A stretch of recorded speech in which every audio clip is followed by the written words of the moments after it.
Olá, queridos, graça e paz. Pastor Ronaldo Costa, da Igreja Apostólica Visão Plena. Estou gravando aqui mais um vídeo para o nosso canal do YouTube, do Facebook e do Instagram. E é muito importante nós estarmos aqui nessa noite e vamos dar continuidade nesse mês de maio. Nós estamos falando sobre libertação e cura. E hoje eu quero falar um tema muito especial. Vou falar da queda e da restauração do apóstolo Pedro. Mas é muito importante que você compartilhe esse vídeo com seus contatos, com seus amigos, que você dê seu like de gostei ou não gostei e que você se inscreva também no nosso canal do YouTube, Ronaldo Costa Oficial, e você vai nos ajudar bastante, vai nos ajudar no engajamento do canal e também na divulgação desta palavra, desta mensagem. Amém? Então hoje nós vamos falar da queda e restauração de Pedro e vamos trazer importantes lições sobre essa fase que Pedro passou na vida dele. Eu quero ler com vocês João capítulo 21, versículo 15, que diz assim: E depois de terem jantado, disse Jesus a Simão Pedro: Simão, filho de Jonas, amas-me mais do que estes? E ele respondeu: Sim, Senhor, tu sabes que te amo. Disse-lhe: Apacenta os meus cordeiros. Tornou a dizer-lhe segunda vez: Simão, filho de Jonas, ama-me? Disse-lhe: Sim, Senhor, tu sabes que te amo. Disse-lhe: Apacenta as minhas ovelhas. Disse-lhe terceira vez: Simão, filho de Jonas, ama-me? Simão entristeceu-se muito por ter dito terceira vez: ama-me. E disse-lhe: Senhor, tu sabes tudo, tu sabes que eu te amo. Disse-lhe Jesus: Apacenta as minhas ovelhas, ou pastoreia as minhas ovelhas. Pois bem, é disso que nós vamos falar um pouquinho, desse Pedro. Qual foi a causa que levou Pedro a tantas derrotas? Qual foi a causa que levou Pedro a tantos fracassos na vida? E eu quero pegar essa lição de Pedro e trazer para as nossas vidas, para que nós também não venhamos cometer os mesmos erros que Pedro cometeu. Bom, os 7 degraus da queda de Pedro, antes de Pedro tornar-se um apóstolo, lógico, depois ele vai se tornar um apóstolo cheio do Espírito Santo, um pregador ungido, ousado, mas antes disso ele revela a sua fraqueza. E eu quero abrir esta mensagem dizendo que o que te derruba não é a fraqueza, não é o fracasso, e sim o sucesso. Os grandes homens caem e não se levantam mais, são aqueles que são soberbos, orgulhosos, mas aqueles homens que fracassam, que choram, que se arrependem e que se levantam, estes sempre serão bem-sucedidos e sempre adquirirão maturidade e experiência para tornar a se levantar. Então Pedro teve sim um caminho de derrotas, teve um processo de queda, e é este processo de queda, e bem-aventurado é o homem que aprende com o erro dos outros, que não precisa passar pela própria experiência de queda para poder aprender a lição, mas que aprende com o erro dos outros. E a Bíblia está cheia de exemplos de homens que caíram e se levantaram, e se você se apegar a estes exemplos, certamente você não precisa passar pelo mesmo processo que eles. Bom, o primeiro processo que eu quero mostrar para vocês está em Lucas capítulo 22, versículo 33, que é a autoconfiança, Quando Jesus alertou a Pedro acerca do plano de Satanás de peneirá-lo como trigo, Pedro respondeu que estava pronto a ir até o fim com Jesus, para a prisão, para a morte. Pedro deu essa declaração. Pedro subestimou a ação do inimigo e superestimou a si mesmo. Ele achava que não, eu já estou pronto, eu sou autossuficiente, eu consigo. Então a autoconfiança é razão de fracasso, é razão de derrota. E Pedro teve esse sentimento, autoconfiança. Não, Senhor, eu estou pronto, pode mandar que eu vou. E quando a gente tem essa autoconfiança, a gente começa a flertar com o inimigo. E isso se torna muito perigoso. Então ele colocou exagerada confiança no seu próprio eu, no seu próprio ego. E aí começou a sua derrocada, a sua derrota espiritual. Nós precisamos entender esse propósito, que a autoconfiança nos derruba, que os caminhos da derrota, o caminho do fracasso, ele não é um abismo que você está andando bem, do nada você cai, do nada você desaba. O caminho da derrota, ele é uma rampa, ele é um processo de descida que você vai descendo até chegar à derrota total. Então, primeiro ponto aí que derrubou Pedro, que foi a causa da derrota de Pedro, foi a autoconfiança. O segundo ponto aí que foi causa de derrota na vida de Pedro foi a indolência, capítulo 22 de Lucas 45, o mesmo Pedro que prometeu fidelidade a Cristo e disposição de ir com ele para a prisão e para a morte, está agora agarrado no sono do jardim dos Getsemane. Então não adianta você querer afrontar, não adianta você falar que está na guerra, que está para ter confiança em si, ter confiança no seu ministério.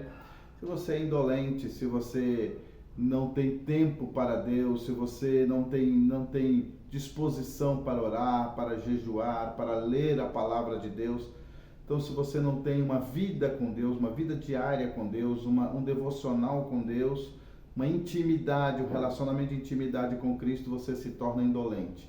E Pedro se tornou indolente porque enquanto Jesus chamava ele para orar, levou ele no jardim do Getsemane para orar, Pedro estava dormindo, né? E Jesus repreendeu e corrigiu, chamou ele para acordar, para orar, e aí até que Jesus questiona, não pode velar comigo nem mesmo uma hora. Então, não é um tempo de regra para oração, mas Jesus queria que ele tirasse um tempo de qualidade com Jesus. Então, na indolência, faltou-lhe percepção da gravidade do momento. Jesus estava numa guerra, estava no jardim orando, na iminência de uma prisão, na iminência de ser levado para a crucificação e morte. Então, Pedro não teve essa percepção do momento, da necessidade de guerra, de orar, de buscar a Deus, de manter-se vigilante. Então, faltou-lhe vigilância espiritual. E quarto lugar, estava entregue no sono, em vez de estar guerreando em Cristo contra as hostes do mal. Então, nessa indolência de Pedro aí, ele estava cravando a sua derrota espiritual. Olha que é um homem que prometeu ir até a morte com Jesus. Bom, a fraqueza espiritual de Pedro fez-o dormir. E ao dormir, fracassou no teste da vigilância espiritual. Nós podemos pegar muitos exemplos de homens na Bíblia aí que, por dormirem ou por não vigiarem ou por estarem dispersos na hora da guerra, na hora da batalha espiritual, caíram, como é o caso de Davi. Enquanto o exército guerreava contra o inimigo, Davi ficava ocioso no palácio até se encantar pela mulher de Urias. Bom, tem tantas passagens aí, tem tantos exemplos na Bíblia que nós poderíamos usar para mostrar para você o perigo da indolência. Cuidado, não seja indolente, porque você pode estar descendo para o abismo. Terceiro foi a precipitação. Quando os soldados romanos, liderados por Judas Iscariote, foi lá para prender Jesus, Pedro lança a mão da espada e corta a orelha do servo mau. Bom, na verdade ele queria cortar a orelha, ele queria cortar a cabeça de Judas. Ele queria pegar a espada e cortar a cabeça de Judas, né, porque ele percebeu o que Judas havia feito. E o servo Malco, como servo do sumo sacerdote, tinha que proteger Judas, e ele entrou na frente e acabou perdendo a orelha. Bom, sua valentia era carnal, né? Porque dormiu e não orou, então quando chega na hora da batalha, você vai usar os meios carnais, os meios pessoais. Se você não tem uma vida com Deus, você vai querer usar os recursos pessoais que você tem. E vai entrar na batalha errada, com as armas erradas e com a motivação errada. Então, cuidado, querido. Cuidado para você não estar indolente e se precipitar na hora da guerra. Então, nesse momento aqui da precipitação, Pedro dá mais um passo na direção da queda. Né? Ele desliza mais um degrau ao chão. Bom, nossa luta não é contra a carne e o sangue. Né? 1 Coríntios capítulo 10, versículo 4 diz que as armas da nossa milícia não são carnais, mas poderosas em Deus. Então, as armas que Deus te deu são espirituais. Nossa guerra, nossa briga, nosso ódio, nossa indignação não pode ser contra o nosso irmão, contra as pessoas, mesmo aquelas pessoas que são usadas pelo inimigo. Não é com elas. O problema é o inimigo que está dentro delas ou por trás delas. É com esse que nós estamos em guerra. Então nós precisamos lutar não com as armas carnais, mas com as armas espirituais. Bom, quarto erro de Pedro foi seguir Jesus de longe. Meu amigo, querido, que processo terrível, né? Olha só, indolência, precipitação, autoconfiança, mas agora seguir Jesus de longe, querido, isso é um perigo para quem está numa guerra espiritual. Se você segue Jesus de longe, segue Jesus só de ouvir falar, segue Jesus com o testemunho dos outros, segue Jesus com a experiência dos outros e não tem a sua própria vida com Deus, experiência com Deus, intimidade com Deus, segue Jesus de longe. Lucas 22:54, né? Depois que Jesus foi levado para a casa do sumo sacerdote, Pedro mergulhou nas sombras da noite e seguia Jesus de longe. Foi o que a Bíblia diz em Lucas. Bom, sua coragem fracassou, desvaneceu. Sua valentia tornou-se covardia. Seu compromisso de ir com Cristo para a prisão e para a morte foi quebrada, sua promessa. Sua fidelidade incondicional ao Filho de Deus começou a enfraquecer. Não queria perder Jesus de vista, mas também não estava disposto a assumir os riscos da sua ligação com Ele. Olha só, ele não queria perder Jesus, estava acompanhando Jesus de longe, não queria perder Jesus de vista. E tem muitos crentes assim dentro da igreja, quer seguir Jesus de longe, não quer perder o foco, não quer perder os benefícios da bênção, não quer perder o direito às bênçãos de Cristo, não quer perder as conquistas, não quer perder, mas ele não quer se envolver com Cristo, não quer estar pertinho de Jesus, não quer estar com Ele até o fim. Então ele segue Jesus de longe. E aí Pedro despenca mais um degrau rumo à sua fatídica derrota. Bom, quinto passo que Pedro dá para a derrota foi andar nas más companhias. Lucas 22:55. Pedro se afasta de Cristo e se aproxima dos inimigos de Cristo. E na casa do sumo sacerdote. Então observe bem, Salmos capítulo 1 diz: bem-aventurado é o varão que não se assenta na roda dos escarnecedores, nem se detém no caminho dos pecadores, antes tem a sua vida em Deus. Então, querido, observe que essa atitude de Pedro, que de muitos crentes dentro da igreja, é sim motivo de derrota, de fracasso espiritual. Pedro assentou-se na roda dos escarnecedores, tornou-se um com ele. Ele se envolveu com gente que escarneia de Cristo, colocou uma máscara e tornou-se um discípulo disfarçado no território do inimigo. Ou seja, não negou a condição de discípulo de Cristo e estava ali presente, negando que ele conhecia Deus, mas era discípulo de Cristo. Sua mistura com o mundo custou-lhe caro, pois foi nesse terreno escorregadio que sua máscara foi arrancada e sua queda tornou-se mais vergonhosa ainda. Então, as más companhias corrompem os bons costumes. Então, cuidado com as más companhias, cuidado com quem você anda, cuidado com quem você se relaciona, cuidado com as pessoas que você tem encaminhado, pois elas podem ser motivo de derrota espiritual para a sua vida.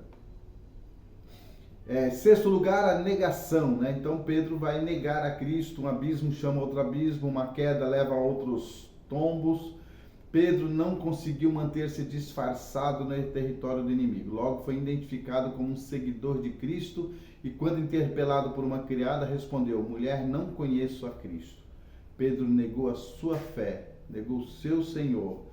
Ele quebrou o juramento de seguir a Cristo. E o medo dominou a fé e ele caiu vergonhosamente. Então, esse sexto passo que Pedro dá ao fracasso, que é negar a Cristo. Sétimo passo é a blasfêmia. Ele jurou, bateu o pé, praguejou terceira vez: eu nunca vi esse homem, não conheço esse homem. Você vai ver isso em Mateus capítulo 27, 70, 72 e 74. A boca de Pedro está cheia de praguejamento e blasfêmia, não tem mais votos de fidelidade. Ele caiu das alturas da autoconfiança para o pântano da derrota mais humilhante. Sua queda não aconteceu num único lance, entenda isso. A nossa queda, a queda do homem, ela não acontece subitamente, instantaneamente, ela é um processo. Vai tendo uma queda gradativa e Jesus alertando, vai vindo as tentações, vai vindo as provações e nós, seres humanos, vamos cedendo a ela, vamos nos entregando à vontade da carne, vamos nos afastando de Cristo, vamos exagerando nas nossas atitudes, agindo com a carne, agindo com o coração e não com o espírito. E por causa disso, quando nós vemos, nós estamos na iminência de uma derrota espiritual. Nós não somos melhores do que Pedro. Se Pedro caiu e cometeu esses erros, nós temos que ficar atento para também não cairmos nesses erros. Agora eu vou falar para vocês o inverso disso, né? Qual é o inverso? O caminho que Pedro precisou fazer para voltar a se relacionar com Deus. Teve 7 passos que o levou à derrota, agora ele precisa retomar a sua caminhada com Cristo. Então, se você analisar os 7 degraus da queda de Pedro, vamos estudar então os degraus da sua exaltação, da sua restauração. Primeiro passo, olhar penetrante de Jesus, Lucas 22:61. Esse olhar penetrante de Jesus quer dizer o seguinte para você: apesar de tudo que você fez, de todos os seus fracassos, de todos os seus erros e de toda a sua queda, eu te amo, eu cuido de você, eu confio em você, eu acredito em você. Então, aquele olhar penetrante de Jesus foi como uma espada cortante que penetrou a alma de Pedro e fez ele refletir em tudo o que estava acontecendo. Então, o olhar de Cristo faz você pensar naquilo que você fez, faz você pensar nos caminhos que você está andando, os erros que você está cometendo. Então, aquele foi um olhar de tristeza, mas também de compaixão, né? Jesus estava olhando com tristeza pela situação de Pedro, mas também com compaixão pela atitude dele. Esse olhar de Jesus transformou a vida de Pedro.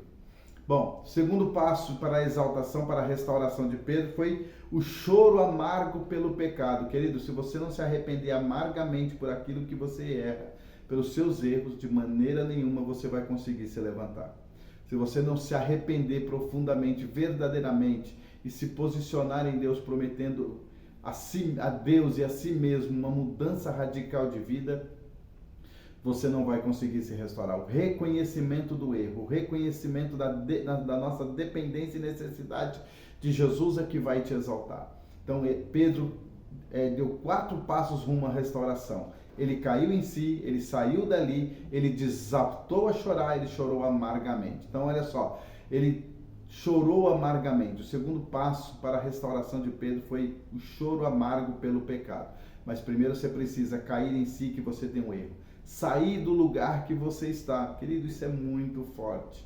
Terceiro, você precisa chorar, se arrepender verdadeiramente. Isso com lágrimas, isso com sangue, isso com sacrifício. Produzir frutos dignos de arrependimento para que você possa receber a alegria do perdão. Terceiro passo foi o impacto do túmulo vazio. Lucas 24, 11 e 12. Pedro vai no túmulo para encontrar Jesus e Jesus não está mais lá no túmulo. Aquilo impactou a vida dele. Mas não foi só isso que impactou. Quando Pedro foi informado que o túmulo estava vazio, ele correu, entrou no sepulcro, ao ver os lençóis, retirou-se para casa maravilhado do que tinha acontecido. Ele ficou muito feliz porque ele viu os lençóis ali que cobriam Jesus. Ele tinha uma certeza, ele está vivo, ele vive, ele não está no túmulo, ele ressuscitou. Então, o poder da ressurreição de Cristo é poderoso para restaurar a sua vida, para levantar você, para te colocar novamente na posição de servo de Deus, de filho de Deus, do seu ministério que você perdeu. Levante a sua cabeça, olhe para o túmulo vazio, é Ele que vai te fortalecer em Cristo. Quarto passo foi o recado especial de Cristo. As mulheres vão no túmulo e quando elas vão no túmulo, elas recebem o seguinte recado do anjo que está lá no túmulo. Vai e diga aos meus discípulos e a Pedro que ele vai adiante de vós para a Galiléia. Lá vocês o verão como ele vos disse. Lá o vereis como ele vos disse. Isso foi tremendo. Jesus o anjo citar a Pedro, se importar com Pedro. Isso foi surreal para a vida de Pedro. Pedro tinha uma certeza, ele me ama. E apesar de tudo que eu fiz, ele ainda confia em mim, ele ainda acredita em mim. E Jesus acredita em você, querido. Ele te chama pelo teu nome, ele tem um recado especial para você, ele tem uma vida especial para te dar. Então, receba esta vida, receba esta palavra em nome de Jesus. Então, o recado especial de Cristo restaurou Pedro. A pergunta especial de Cristo. E aí nós entramos nesse detalhe aqui, né? Pedro sai de Jerusalém e foi para a Galiléia como Cristo ordenara. E naquele dia lá, Jesus começa a ter um diálogo com Pedro. Mas deixa eu te dizer uma coisa. Naquela longa jornada, de Pedro foi lhe acusando, né? O diabo talvez tenha acusando a sua consciência, tenha te culpado de tantas coisas, tem feito você se sentir um derrotado, um culpado por tudo que tem acontecido, né? Mas a única pergunta de Cristo a Pedro foi: Simão, você me ama? É isso que Jesus quer saber de você. Você ama Cristo? Porque se você ama Cristo verdadeiramente, você é uma bênção, você vai ser uma bênção e vai ser restaurado em nome de Jesus. Jesus não lançou no rosto de Pedro seus fracassos, seus erros, o fato dele ter negado, dele ter se afastado, seguido Jesus de longe. Não, Jesus não lançou nada em rosto, apenas perguntou: Pedro, você me ama? Então Jesus aqui vai resgatar a vida e o ministério de Pedro. Cristo não apenas restaurou a vida de Pedro, mas também o ministério. O Senhor sepultou no esquecimento os fracassos de Pedro e abriu-lhe uma nova fronteira de trabalho. O Senhor restaurou a alma e os sonhos de Pedro. É isso que Deus quer fazer com você. Ele quer, com a pergunta: você me ama? Responde isso para Deus. Ele quer restaurar a sua vida, Ele quer restaurar a sua fé, Ele quer restaurar a sua visão espiritual, seu ministério. Deus quer curar você, querido. Deixa Deus trabalhar na sua vida. Em sétimo, o comissionamento de Cristo, a consumação da restauração de Pedro. Jesus vai falar 3 vezes para Pedro, vai fazer 3 vezes a pergunta para Pedro, dando a ele a oportunidade, como ele negou Jesus 3 vezes, de responder 3 vezes, declarando que ele o ama por 3 vezes. Primeira vez Jesus fala: Pedro, tu me amas? E aí Pedro fala: tu sabes que eu te amo, Senhor. E aí ele fala: apacenta os meus cordeiros. Segunda vez ele pergunta: Pedro, tu me amas? E aí Jesus fala: apacenta as minhas ovelhas. E terceira vez Jesus pergunta e ele fala para Pedro: pastoreia as minhas ovelhas. Parece 3 perguntas simples, mas Jesus estava dando um recado para Pedro. Pedro seria o percussor da igreja, seria em Pedro que as coisas começariam a acontecer. Deus usaria todos os apóstolos, mas Pedro seria o homem que se responsabilizaria para dar continuidade à igreja de Cristo que começou em Jesus. Então Jesus pergunta 3 vezes. Deus está dando a Pedro a restauração ministerial. E quando ele fala, algumas bíblias falam: apacenta minhas ovelhas, apacenta minhas ovelhas, apacenta minhas ovelhas, mas no grego, no original grego, não é assim que fala. No original grego fala: apacenta as minhas ovelhas, apacenta meus cordeiros. Segunda vez, apacenta as minhas ovelhas. Terceira vez, pastoreia as minhas ovelhas. O que são cordeiros? Primeira vez, apacenta meus cordeiros. Jesus está falando: eu vou te colocar aqueles novos, aqueles que não têm discernimento, aqueles que são novos convertidos, aqueles que estão começando a caminhada. Para esses você deve apacentá-los, dar alimento. Não é um alimento qualquer, é um alimento leite, é uma papinha. Você deve alimentá-los com carinho, porque eles são novos, eles não têm entendimento, não têm sabedoria, estão me conhecendo agora. Então, apacenta a esses, dê a eles um alimento adequado. Segunda vez, Jesus fala para Pedro: apacenta as minhas ovelhas. Já não é cordeiro, é as ovelhas. Quando Jesus fala isso, ovelha, ele está se referindo àquelas ovelhas que precisam de um alimento já mais sólido, já mais com substância, com mais energia, com mais sabor, com mais qualidade, aquela que vai realmente alimentar. Então, o pastor Pedro e nós, como pastores, como líderes, como discipuladores, como pessoas que recebemos de Deus a incumbência de fazer discípulos nessa terra, nós temos que estar atentos àquela ovelha que está desnutrida, aquela ovelha que não está se alimentando, aquela ovelha que está desanimada. Então, esta era a responsabilidade que Deus coloca para Pedro. Pedro, apacenta as minhas ovelhas. Aqueles que já não dependem mais de leitinho, de papinha. Você precisa estar atento, pois essas ovelhas podem estar desnutridas, desanimadas, e é nós que temos que levar o alimento para ela, levar uma palavra de fé, levar uma palavra de confronto para ela, não mais uma papinha. Que nível que você está? Está no nível de cordeirinho que precisa tomar leitinho, que não pode ser chamado a atenção? Ou você já está no nível de ovelha que já pode receber um alimento sólido? Mas Jesus ainda vai falar designar a terceira missão e propósito para o ministério de Pedro. Pastoreia as minhas ovelhas. Observe que apacentar e pastorear tem uma diferença. Apacentar quer dizer alimentar, quer dizer dar alimento, quer dizer cuidar. Pastorear significa dar destino. Pastorear as minhas ovelhas, Jesus está dizendo, dá uma direção para as ovelhas, dê um norte para as ovelhas. mostre para elas o caminho que elas têm que seguir. É disso que Jesus está falando.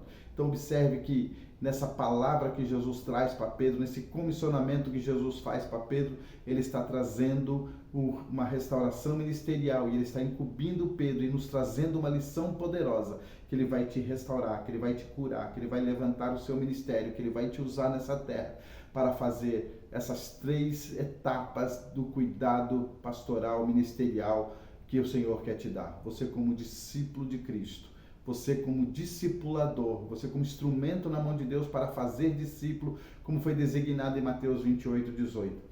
Você como uma pessoa escolhida por Deus para fazer discípulo, você precisa apacentar os cordeiros, dar a comida aos mais fracos. Você precisa cuidar das ovelhas, dar alimento para aquelas que não estão comendo, que estão desnutridas, mas um alimento com mais substância. E você precisa pastorear as ovelhas, quer dar destino para elas, quer dar o norte para elas, quer dar uma direção para elas. Então fique com esta palavra, querido, porque Deus tem algo poderoso para a sua vida. Bom, o revestimento de poder, além de Deus restaurar o ministério de Pedro, Deus dá revestimento de poder para Pedro. Em Atos 2, 4 a 14, você vai ver Pedro cheio do Espírito Santo, pregando a palavra de Deus. O Pedro medroso se tornou intrépido, o Pedro inconstante torna-se firme, o Pedro que falava sem pensar se transforma num grande pregador. Quando se levantou para pregar, os corações começaram a se derreter aos milhares, convertendo-se a Cristo. A sombra de Pedro curava, Deus usou Pedro poderosamente. É isso que Jesus quer fazer na sua vida. O mesmo Jesus que restaurou Pedro vai restaurar hoje a tua vida em nome de Jesus. Então, nós vamos orar agora por todos que por algum motivo desanimaram como Pedro.